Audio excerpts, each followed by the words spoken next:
Hi friends, today I wanted to share about my postpartum essentials, the things that I loved having in the early days of postpartum. My baby is 6 months old now. He'll probably make an appearance in this video. He's laying on the floor playing with my laptop charger right now, which is super safe. But I wanted to create this video while these things are still kind of fresh in my mind. Honestly, postpartum already feels like 100 years ago.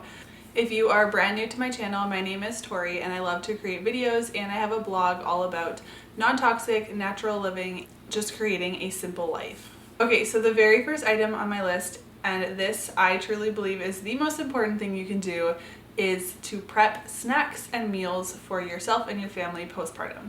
And I really recommend doing as much as you are able to, as much as you can afford, as much as you have time for, and as much as you have space to store, both in your freezer or your pantry, depending on what you're preparing. But just having lots of meals ready, or just ingredients to make quick and simple meals or snacks in the freezer, all of those things will be so helpful to you with a brand new baby while you're healing. Just so that you can spend more time with that baby and less time cooking in the kitchen. And I love to be cooking in my kitchen, but during those newborn postpartum days, it's so nice to just not have to worry about that. So I prepped a ton of meals and snacks, and we actually didn't touch a lot of it until baby was probably about a month old, because we had lots of friends and family drop things off. My mom was here helping and doing some of the cooking. But even so, it was so helpful, and I will absolutely do that again if I have another baby down the road. I don't know if you can hear. Cohen is just like rolling all over the floor and like banging things, and so I'm sorry if the camera is picking up that noise, but he's happy, so I'm just gonna like leave him be. So I prepped all of my meals in those like aluminum disposable containers, and I did two different sizes. I did probably like a 9x13 or something, like those really big ones that you do like lasagna or something. And then I also had, I don't know the exact sizes, they were probably like 8x8 or 9x9 smaller ones. And next time I will do just those smaller ones, because it's just the two of us. We're not feeding a whole bunch of older kids. And the big ones were great, but then we would end up eating lasagna for an entire week, which is just not really our preference. So next time I would rather just split a meal into two. Okay, look who is coming to join us. It's your first YouTube video. So like I said, I use those disposable aluminum pans. Typically that's not something I would use. I don't love cooking in aluminum and it's just wasteful, but honestly it just felt like an appropriate time to use something that I could throw away and not have to like scrub a casserole dish, because we all know that those can get kind of rough. So the dinners that I prepped were like lasagnas. I did a chicken pot pie casserole, which was our favorite, like pesto chicken, pasta, some soups, some Mexican rice. I also just made a whole bunch of rice ahead of time so that we could easily eat that. I had tons of bone broth in my fridge because that's such a healing, nutrient-dense food that I wanted to be consuming in my early days postpartum to really replenish my minerals and lost nutrients. But then I also found it super helpful to have lots of snacks, things that I could just quickly grab in my freezer. So things like banana bread, muffins, peanut butter oatmeal cookies were one of my favorites. I really liked, especially in the middle of the night when I was up feeding him, to just be able to grab like a really quick snack, like a muffin or a cookie or something like that. I wasn't gonna eat like a real meal in the middle of the night. And then I also made sure that my pantry and my freezer were just stocked with our essentials, things that I could easily grab to make quick meals, or things that my husband could make. And one of my goals was just to not have to do like a big grocery shop or a Costco haul, especially in those newborn days. So I made sure that we had at least 4 to 6 weeks of all of our Costco staples. And obviously there are certain things like fresh produce and stuff that you can only buy so far in advance. But I tried to have as many things as possible to avoid too many grocery trips. Okay, so my next suggestion isn't really so much of like a tangible thing, but it is arranging or asking for help. So this is going to look different for every single family dynamic situation, and I totally understand that you may not have the same options that I do. We don't have any family locally, so my mom actually ended up flying out and staying with us for like 2.5 weeks when he was brand new. Which was incredible. But whatever that looks like for you, I would just recommend really thinking that through ahead of time and just figuring out how you can be supported during those newborn days, because it's so important that the new mom can bond with her new baby, do lots of skin on skin, contact naps, breastfeeding if that's what you're planning on doing, and just have someone else take care of you if you're able to do that. I would highly recommend accepting help if it's offered to you. I know a lot of times people feel like they need to do everything themselves, or they feel awkward accepting help, but please, if people are offering to help you in any way, if you think it's going to be helpful, take them up on it. So if someone comes over and they offer to fold a basket of laundry for you, or they offer to do your dishes or clean your kitchen, or maybe someone's offering to take your older kids for an afternoon to the park, say yes to those things. Don't feel like you need to do everything by yourself. And then along with help comes having boundaries with visitors. So there are people in our lives that are super helpful, and then there are people in our lives that aren't necessarily super helpful. And we all know who those people are. Maybe you're in a situation where your mom or your sister or someone is offering to come stay with you, but you know that that wouldn't be a healthy situation, or that wouldn't be helpful for you. Make sure that you have boundaries with those people, and maybe you're gonna have to have a conversation with them. And setting boundaries is uncomfortable pretty much all the time, but it's so important to have a healthy postpartum season. You would know what you need and what you don't need and be able to set those boundaries ahead of time. So the same goes for just excited friends and family who probably want to come see your new baby the second that they're born. Maybe you're someone who can't wait to have all the visitors, and you think that you are going to have several visitors every day, and that's great. But I definitely found having visitors was overwhelming, and if you're in the same situation, definitely set boundaries around visitors and just tell people, you know what, this week or for the next week or two, we really need to just focus on rest and recovery, but we're excited to have you come visit the new baby in the near future. So again, this is going to look different for everyone. We're all different. We all have different preferences and different needs and different family dynamics, but really dig deep into what you need and what you know is going to be important for you during that season of rest and recovery. It is definitely not a time to be people pleasing. This is a time where you need to put your own needs ahead of other people's, which is hard for a lot of people. Okay, you guys, this kid is so wiggly. I was like, oh, he'll just like sit nicely with me while I film a video. Yeah, right. Okay, so now we're gonna get into actual items. This is probably what you were more expecting from postpartum essentials.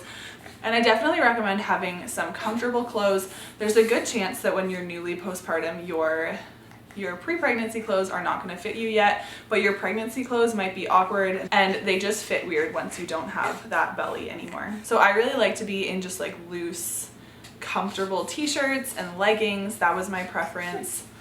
And I really liked button up like flannels and just anything that was really easy for breastfeeding. So just having a handful of items that are going to get you through that like transitional season can be really helpful. So then I also really liked having like button up pajamas. I've never really been one to wear like matching pajama sets, but during the newborn days I did find that I was wearing my pajamas, maybe not all day, some days all day, but I was just wearing my pajamas out and about in my house more often. And it does just feel good to have like a nice set of pajamas, a couple nice sets of pajamas. And I really liked having button up ones that were easy again for nursing. Okay, the next thing is actually having a cup with a straw like this. So I've always been one to drink a ton of water. This is a cup that I've had for a couple years, but I'm pretty sure that my husband and my mom for the rest of my life are gonna tease me about how many times I asked them to fill up my water cup in my first postpartum days, because it felt like every time I sat down to breastfeed him, I was so thirsty, but then I was trapped or he was sleeping under me and I was just always thirsty and always asking people to fill up my water cup. I love just having something that I could use with one hand. I don't have to have my other hand to like open and close it. Having a straw is super important to me. I will say that this cup does spill, and maybe next time I will invest in something that can tip over and not spill all the time, because that is something that happened quite a few times. But it worked for me, and it's definitely something that I would recommend having to stay hydrated, because that's so important if you're breastfeeding. Okay, and then I recommend having diaper changing stations throughout your home. And this is gonna depend on the layout of your home. We live in a one-story bungalow. Our bedroom, the nursery, everything is really close together. But this was still super helpful to me. So we had a little changing station in our bedroom. He was sleeping, he still is sleeping in our bedroom, so that in the middle of the night he didn't have to go to the nursery or to another room to change him. And then we also have still a diaper changing station in our living room, and that's just super helpful so that we're not like going to a different room a million times a day, especially as a newborn. We do have to change them a lot. And we actually have never used a changing table. We didn't buy one, we don't have one, we didn't feel like it was necessary, and we haven't regretted that. We actually just have a couple of these like fold up changing pads. I can unfold this and change him on the ground or on the couch or on the bed. We have a couple of these. We have one in our diaper bag, and these have been super convenient. And then I also keep like diapers and wipes, diaper cream, which we've hardly ever needed, some burp cloths, things like that in my diaper changing station, just so that they're always accessible and I'm not having to run to a different room to get them. So I super love the IKEA utility cart. I can't remember what it's called off the top of my head. I'll put it down here. I love that, just to have all of my diaper items. I've kind of changed what's in it now that he's a little bit bigger and we're doing cloth diapers. But at the beginning we were just doing disposables, and I used that utility cart for all of my postpartum essentials. That's where I would store like my nipple cream, my manual pump, my Haka, everything like that, just so that it was all in one convenient location. I'm so sorry, he's like banging a straw against the tripod now.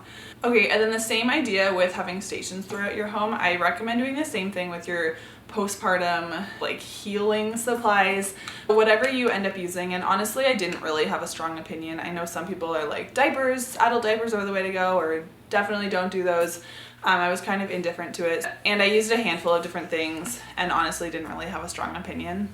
But whatever you do decide to use, if you have more than one bathroom, if you have an ensuite attached to your bedroom and you also have a bathroom on your main floor where you're going to be spending a lot of your time, make sure that you have those items in both places so that you're not having to like run up and down the stairs, especially in the first week or two when you might still be like pretty sore. So in that, I recommend having like the adult diapers, the pads, a peri bottle, like a healing spray to use down there, whatever items you're gonna have. I would have at least 2 of them if you have 2 bathrooms that you're gonna be using. Okay, so one thing that I haven't really ever heard anyone talk about is postpartum massage. So my actual like recovery after having a baby was really easy, really straightforward. But I was not prepared for how sore my tailbone would be after giving birth, and how sore my neck and my upper back and shoulders would be from holding a baby. My baby was almost 10 pounds, so he was heavy, and you just spend so much time holding them and looking down at them. I was just so sore. So a good friend of mine is a massage therapist, and she gifted me a massage in my own home, which was just like the best gift ever. So if you're looking for a gift for someone postpartum, or if you are planning for your own postpartum season, highly recommend having a massage lined up because it made such a huge difference. Okay, and then kind of going along with that like sore neck and back theme is having a nursing pillow. So I ended up buying a cheap nursing pillow, and next time I will be investing in a good nursing pillow. I just kind of thought that it was something that I would use for a few weeks, and I was like, I could just use like couch cushions or whatever instead. No, I couldn't. And I definitely regret not purchasing a really good nursing pillow. And like I said, that will be one of the very first things I buy next time I have a baby. Because even at 6 months old, I'm still using my nursing pillow daily. I don't use it every single time I breastfeed, but I do still use it pretty much always in the middle of the night when I'm nursing. And I just would love to have a nicer one, but I can't really justify it at this point.